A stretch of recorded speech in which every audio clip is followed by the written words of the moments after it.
인생 잘 살아야 한다, 이런 제목으로 같이 은혜를 사모하겠습니다. 여러분, 인생 잘 살고 계신가요? 전혀 생각 없이 사신가요? 매일매일 내가 정말 내 인생 잘 사나 늘 점검하면서 살아가시기를 바랍니다. 며칠 전에 TV를 보니까 어떤 분이 인생 별것 있나, 잘 먹고 잘 자고 화장실 잘 다니고 그러면 잘 산대요. 맞지요? 공감이 가요.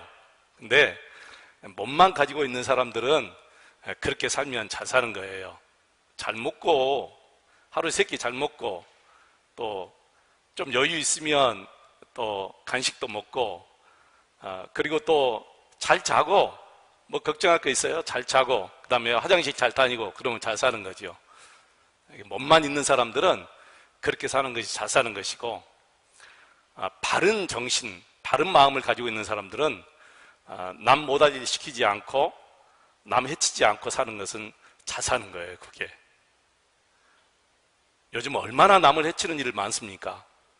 남 못할 일을 시키는 사람이 얼마나 많은지 몰라요.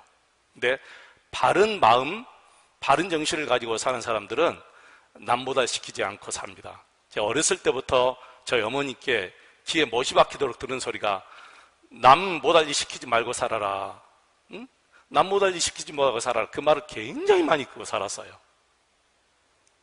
그런데 우리 그리스도인들은 예수의 생명을 가지고 살기 때문에 예수의 생명을 가지고 사는 사람들은 이렇게 살아야 된다라고 바울 사도가 오늘 본문에서 얘기하는 거예요.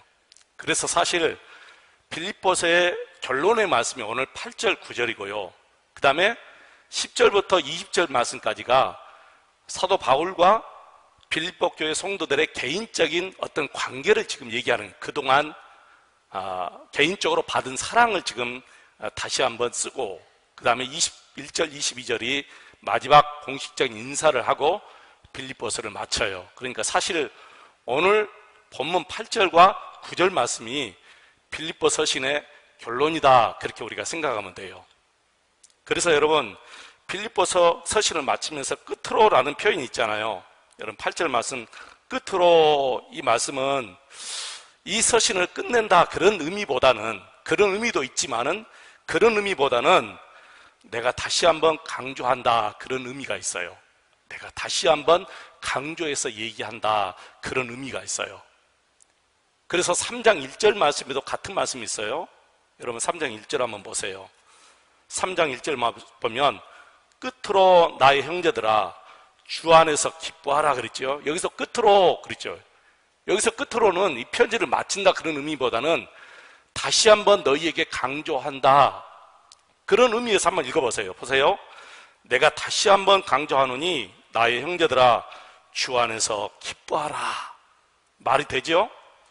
자, 오늘 8절 말씀도 내가 다시 강조하노니 형제들아 무엇이든지 하고 이렇게 나오는 거예요. 그리고 무엇이든지 이 말이 계속해서 나와요. 참되며 정결하며 옳으며 정결하며 사랑받을 만하며 칭찬받을 만하며 덕이 있든지 기름이 있든지 다 앞에 뭐가 있어요? 무엇이든지 무엇이든지 이 말이 나오죠. 여러분 무엇이든지 이 말은 어떤 상황에서든지 그런 뜻이에요. 어떤 조건에서든지 그런 뜻입니다. 우리가 교회에서 예배드리는 것부터 시작해서 여러분의 가정생활, 그리고 직장생활, 사업하는 생활, 생활 전반에 걸쳐서 반드시 이 표준은 꼭 적용되어져야 한다. 그런 뜻이죠. 그런 의미에서 8절 말씀 다시 한번 보십시오. 내가 다시 한번 강조하노니 형제들아 무엇이든지 참으며 라고 먼저 얘기합니다. 첫째, 무엇이든지 참되며. 여러분 참되다 반대말이 무슨 말이죠? 거짓되다. 참되다 반대말은 거짓되다 그 말이에요. 그러니까 어떤 조건에서든지 우리 그리스도인들은 정직해야 된다는 거예요. 진실해야 된다는 거예요. 거짓말해서는 안 된다. 거짓된 행동을 해서는 안 된다. 그렇게 얘기하는 거예요. 가끔 예수 믿는다는 분들이 전혀 생각지도 않는 말을 해요. 이렇게 거짓된 세상에서 어떻게 정직하게 장사하며 어떻게 정직하게 사업하며 어떻게 정직하게 살 수 있습니까? 그래요. 그래서 바울 사도가 얘기하는 거예요. 어떤 조건에서든지 무엇에든지 이 말을 쓰는 거예요. 세상 모든 사람들이 다 거짓말해도 너희들만큼은, 예수의 생명을 사는 그리스도인들만큼은 거짓말해서는 안 된다는 거예요. 정직해야 된다는 거예요. 그래서 무엇에든지 어떤 조건에서든지 어떤 상황에서든지 세상 모든 사람들이 다 거짓말하고 다 불의를 행하고 다 거짓으로 달려가도 예수의 생명으로 사는 너희들만큼은 정직하고 진실하고 거짓말해서는 안 된다, 그렇게 얘기하는 거예요. 여러분, 장사하는 분들, 사업하는 분들 어떻게 해야 될까요? 힘들 거예요, 분명히. 그런데 우리가 반드시 알아야 돼요. 장사는 반드시 이윤을 남겨야 돼요. 이윤을 남기지 않는 장사는 없어요. 이윤 남기지 않고 본전 뽑기 위해서 장사하는 분들이 있을까요? 한 명도 없어요. 그러면 다른 일을 하죠. 그러니까 반드시 장사는 이윤을 남겨야 되지만 뭘 해서는 안 될까요? 폭리를 취해서는 안 되는, 그것은 바로 거짓이고 그게 바로 부정이고 그게 바로 거짓이에요. 그게 죄예요, 여러분. 장사하는 분들은 항상 상도가 있어요. 그러니까 거기에 맞추어서, 예를 들어서 내가 어떤 물건을 1,000원에 떠온다 그러면 2,000원 받고 3,000원 받을 수 있어요. 근데 그걸 갖다가 예를 들어서 뭐 2만 원, 5만 원씩 이렇게 받을 수 있나요? 그것은 폭리예요. 그걸 다 알아요. 다 기준이 있는 거예요. 여러분, 장사하는 분들 다 기준이 있죠? 그 기준에 맞추어서 우리가 해 나가야 된다는 거예요. 그게 정직한 거예요. 그렇지 않고 하는 것은 다 거짓입니다. 그렇게 하지 말라는 거예요. 근데 왜 사람들이 폭리를 취할까요? 욕심 때문에 그러는 거예요. 더 많은 것을 얻기 위해서, 그 일을 통해서 내가 부자 되기 위해서 폭리를 취하는 거예요. 그것은 죄입니다. 그것은 거짓입니다. 그렇게 하지 말라. 욕심을 버리고 하나님께서 주시는 대로 정직하게 장사하고 정직하게 사업해서 하나님 앞에 칭찬받고 하나님께 기쁨을 드리라는 거예요. 성경에 보니까 마귀를 거짓의 아비라고 그랬어요. 마귀는 거짓의 아비예요. 그러니까 우리가 거짓말을 한다는 것은 바로 마귀의 종이 된다거나 아니면 마귀의 자녀로 우리가 살아간다는 거예요. 우리 스스로가 내가 예수님의 자녀로서 예수님의 말씀에 순종하여 성령의 열매를 맺고 살든지, 아니면 마귀의 말에 순종해서 마귀가 주는 그런 육신의 열매를 맺고 살든지 둘 중에 하나를 선택해야 돼요. 그런데 바울 사도가 말합니다. 무엇이든지 너희들은 참되어야 된다. 정직해야 되고 진실해야 된다. 그렇게 얘기하는 거예요. 사랑하는 교회 여러분, 정직하게 사십시다. 거짓말하지 말고 사십시다. 이 거짓이 얼마나 끔찍한 결과를 만드는지 우리는 사도행전 5장에 나오는 아나니아와 삽비라를 통해서 너무 큰 교훈을 받았잖아요. 예수님과 인격적인 교제를 깊이 누리고 살면 그 사건을 보면서 이렇게 생각해요. 어떻게 하나님 앞에서 거짓말할 수 있지? 이렇게 우리가 생각해요. 근데 예수님과 깊은 교제를 누리지 못하고 살면 이 사건을 보면서 똑같은 사건인데도 어떻게 생각하냐면은 그가 거짓말을 한 번 한 것 때문에 어떻게 사람을 죽일 수 있나 이렇게 생각하는 거예요. 생각이 완전히 다르잖아요. 저도 처음에 이 본문을 읽으면서 이해가 안 됐어요.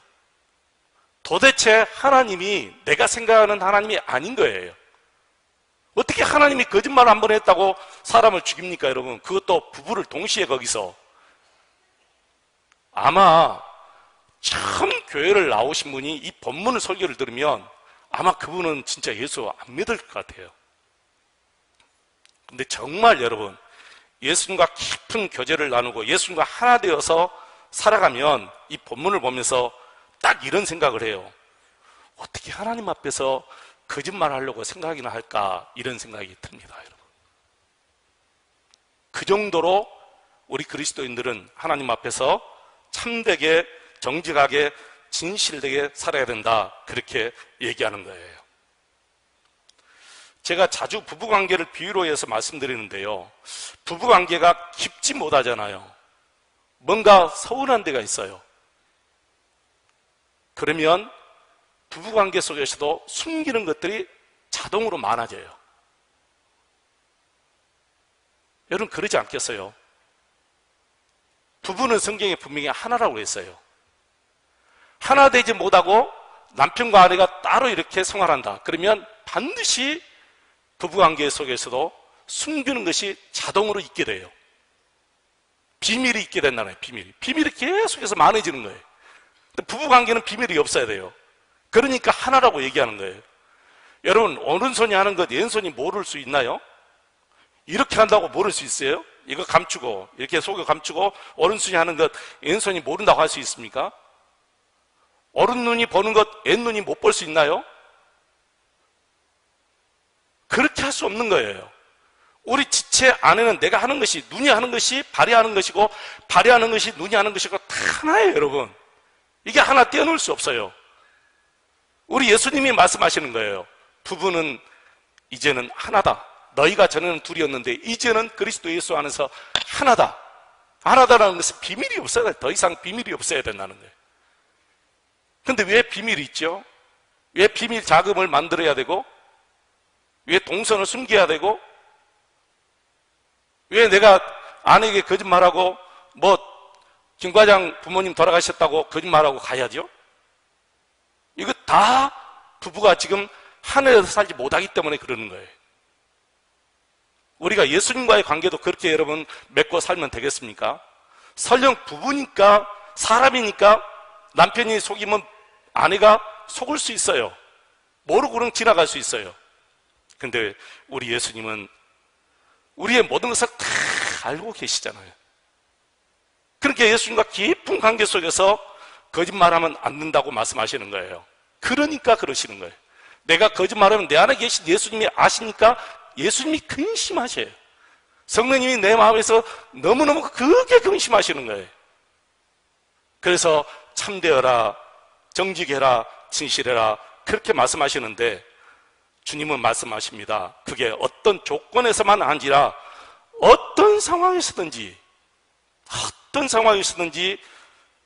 참되라 그렇게 말씀하시는 거예요. 두 번째, 무엇에든지 경건하며 그랬습니다. 이 말은 존경받을 만하며 혹은 덕망이 있어야 된다 그런 뜻이에요. 여러분 주위 분들에게 존경받고 덕망을 끼치며 사십니까? 우리 그리스도인들은 가장 가까운 식구들에게 먼저 존경을 받아야 돼요. 식구들에게 먼저 존경받고 그 다음에 회사 직원들에게 존경받고 그 다음에 교회 안에서 우리 성도들에게 존경받아야 됩니다. 근데 어렵지요 여러분. 사실 가까운 식구들에게 존경받고 사는 것이 진짜 어려워요. 왜 어려울까요? 우리의 단점이 다 식구들에게는 드러나기 때문에 그래요. 근데 왜 우리가 단점을 그렇게 만들고 사느냐? 그것은 내가 내 자신을 컨트롤하지 못하기 때문에 그런 거예요. 남편이 큰 소리 친다고 아내가 같이 큰 소리 치면 물론 그리스도인 부부들은 그래도 서로 이해하며 또 이해하고 용서하고 넘어갈 수 있는데요. 불신자 남편이 큰 소리 친다고 예수 믿는 아내가 같이 큰 소리 쳐버리잖아요. 그러면 그 불신자 남편 구원받기가 정말 힘들어요. 정말 힘듭니다. 그러니까 참아야 돼요. 남편이 큰 소리 치잖아요. 그럼 바로 울어버려야 돼요. 같이 큰 소리 팍 치면 안 돼요. 저쪽에 가서 막 우세요. 하나님 앞에 기도하듯이 울어버려야 돼요. 그러면 남편의 마음이 수그러들어요. 내가 잘못했구나.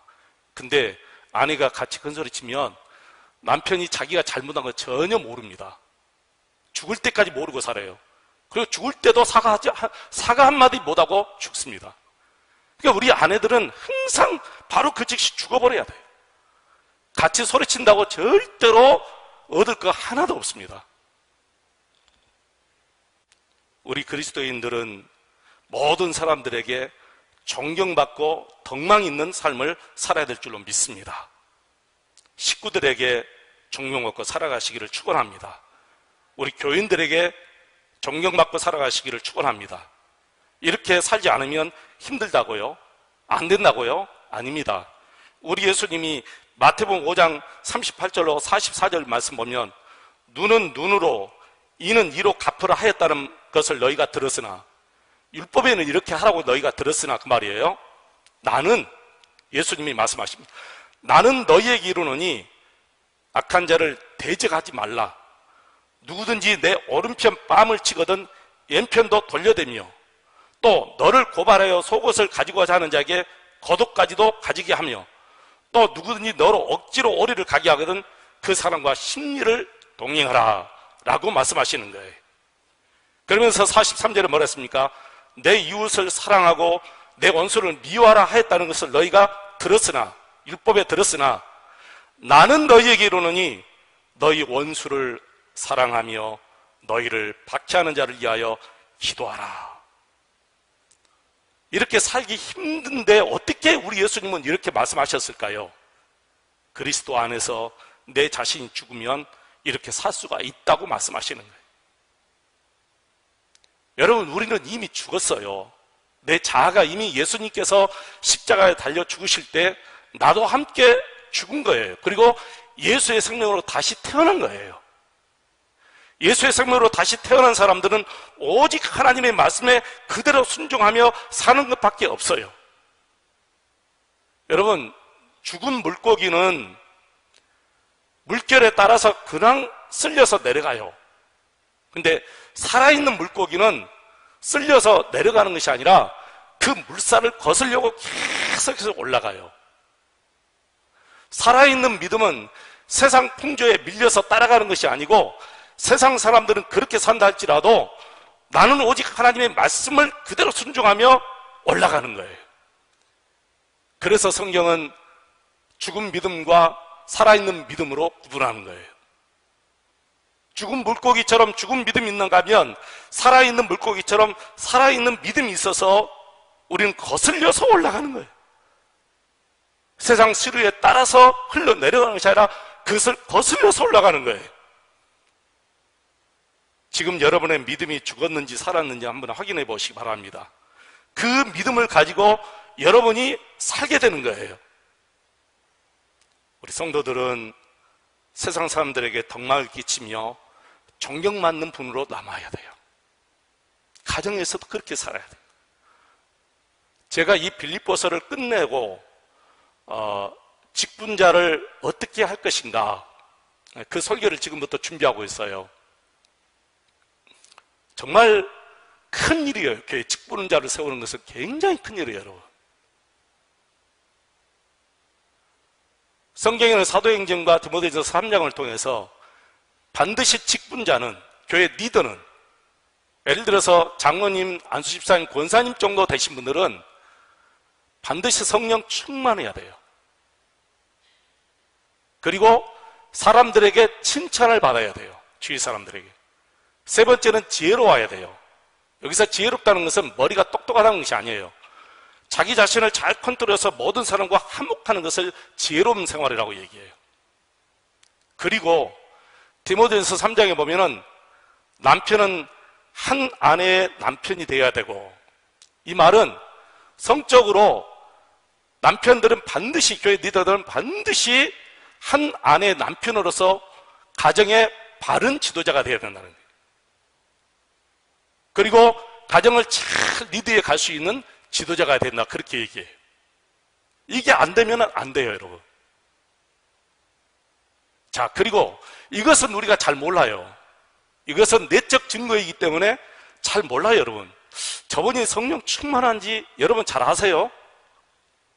저는 목사이기 때문에 좀 알아요, 여러분. 어떤 분이 성령 충만한 생활을 하는지 대부분 알아요. 근데 성도는 잘 몰라요. 여러분들이 투표해서 뽑아야 되잖아요. 그래서 잘 몰라요, 여러분. 그러니까 객관적인 것을 가지고 증거를 세우는 거예요. 그게 뭐냐면은 온전한 주일 성수. 왜 온전한 주일 성수를 얘기하느냐면은 예배가 그 삶의 중심이 되지 않는 분들은 교회 리더가 되면 안 됩니다. 나는 천만금을 죽어도 온전한 주일 성수를 해야 된다. 나는 천만금 안 받아. 나는 연봉을 5억을 10억을 줘도 나는 주일날 일하는데 안 가. 나는 온전히 하나님께 예배하에 이 정도가 돼야만이 교회 리더가 돼야 돼요. 돈 준다고 가버리잖아요. 그분들은 아직 예배가 삶의 중심이 안 됐잖아요. 예배가 얼마나 큰 축복인지 모르죠, 여러분. 예배는 의무가 아니에요, 여러분. 예배를 의무로 생각하니까 예배가 지루하고 여러분 돈 준다면 가버리고 그러는 거예요. 예배는 의무가 아니고 하나님이 우리에게 주신 너무너무 큰 축복인 거예요. 축복. 이 축복을 우리가 누려야 돼요.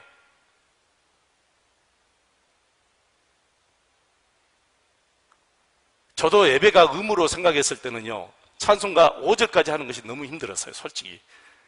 아니 4절까지만 하지 왜 5절까지만 해? 속으로. 이게 신학생이 든 마음입니까, 여러분? 신학생이 가지고 있는 마음일 것 같아요? 내가 그런 삶을 살았어요, 여러분. 근데 예배는 의무가 아니고 축복이라고 생각해 봐요, 여러분. 그때부터는 예배 시간에 TV에 앉아 있어요? 예배 시간에 TV에 앉아 있을 수가 없어요. 이 축복을 누려야 되는데 왜 내가 예배 시간에 TV 앞에 있어요? 그러니까 온전한 주일 성수를 하지 못한 분들은 교회 리더로 세울 수가 없는 거예요. 근데 수요일하고 금요일은 제가 참작하기로 했어요. 왜냐면 직장에 다니신 분들이 수요일 날 그 시간에 직장이 있는데 그 직장 팽개치고 교회 오라. 그건 또 잘못된 거잖아요. 그런데요, 혹시 직장 문제가 아니고 나는 그 시간에 내가 즐겨보는 드라마가 있기 때문에 예배 참석 못해. 그런 분들은 아예 교회 리더로 할 생각을 말해야 돼요. 교회에서 추천을 해도 저는 아직 자격이 안 됩니다 하고 안 받아야 돼요. 예배만큼은 그렇게 철저하게 하시는 분이 교회 객관적인 후보자로 내세우는. 그 다음에 헌금 생활입니다. 헌금 생활은 주일헌금, 감사헌금, 11조헌금, 이 절기헌금을 봐야 돼요. 왜 그런 줄 아세요? 왜 이런 헌금 생활을 하느냐 하면은, 이런 헌금 생활을 하는 이유는 이렇게 드리는 분들은, 온전히 이렇게 드리는 분들은 물질관에 있어서 하나님 앞에 바로 서 있는 분들이에요.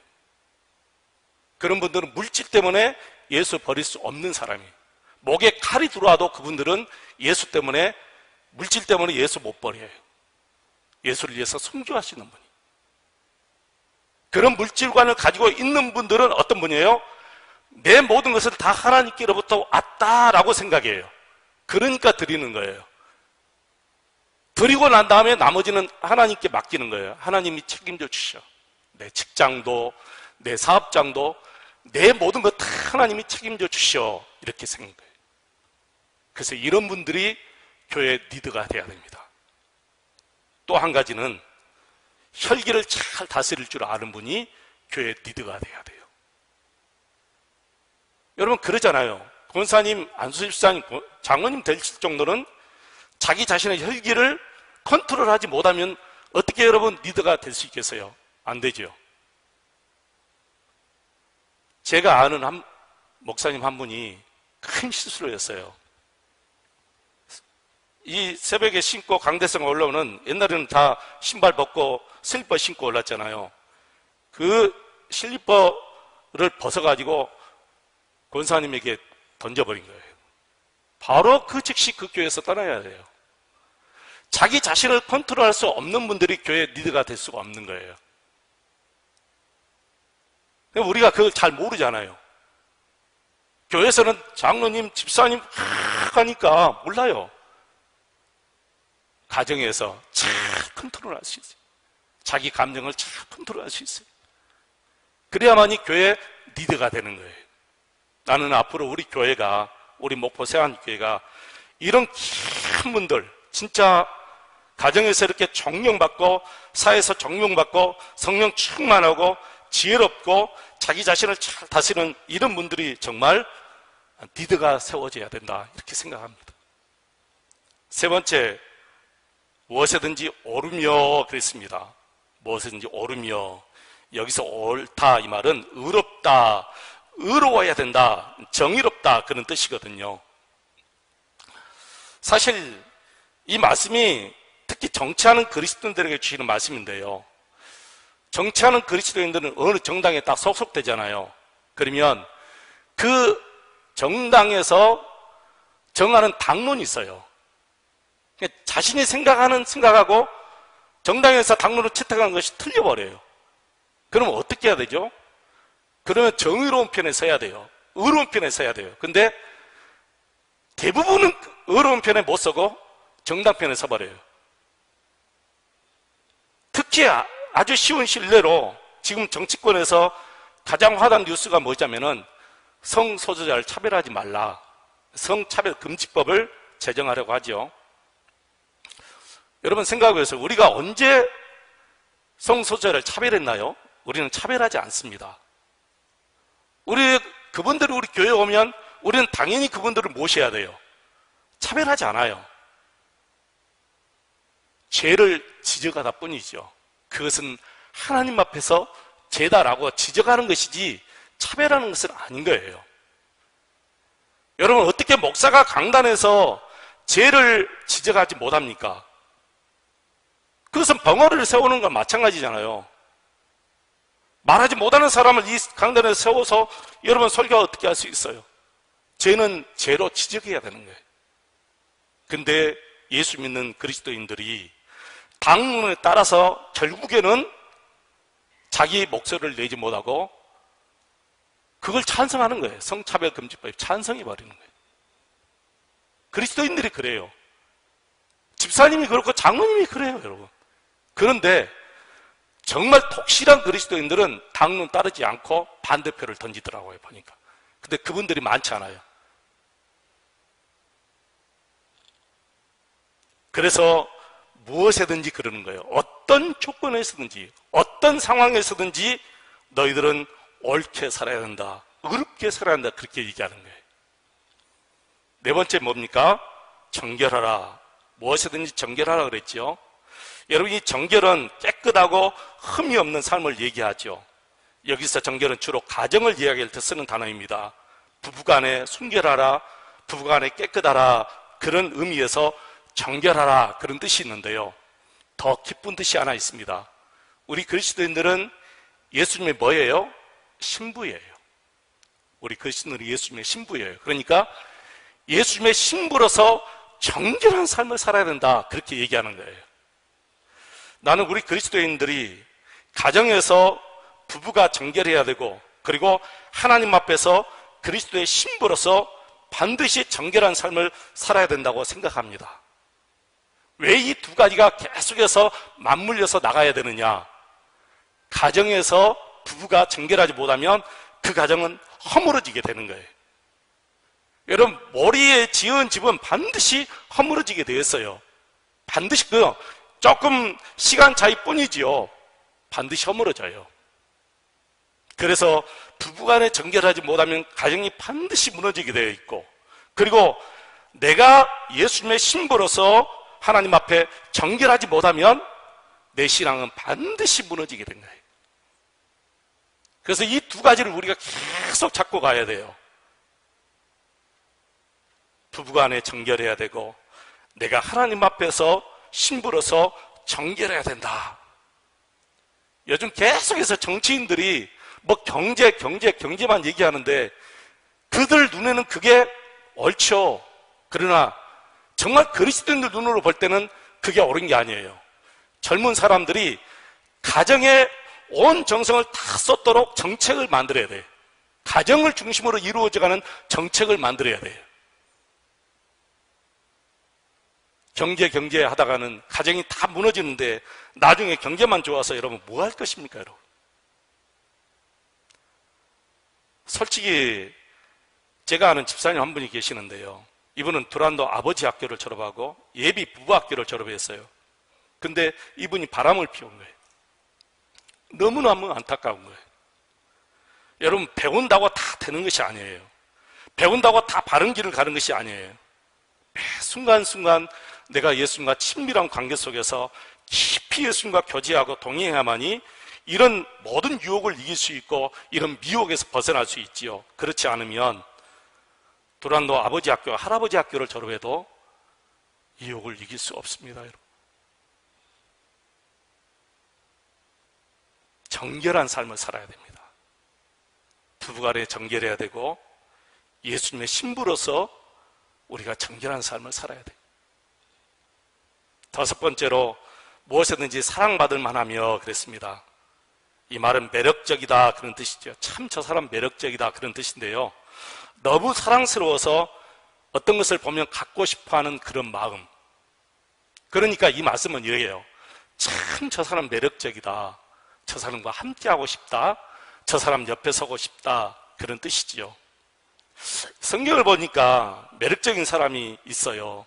요셉도 정말 매력적인 사람, 다니엘도 정말 매력적인 사람,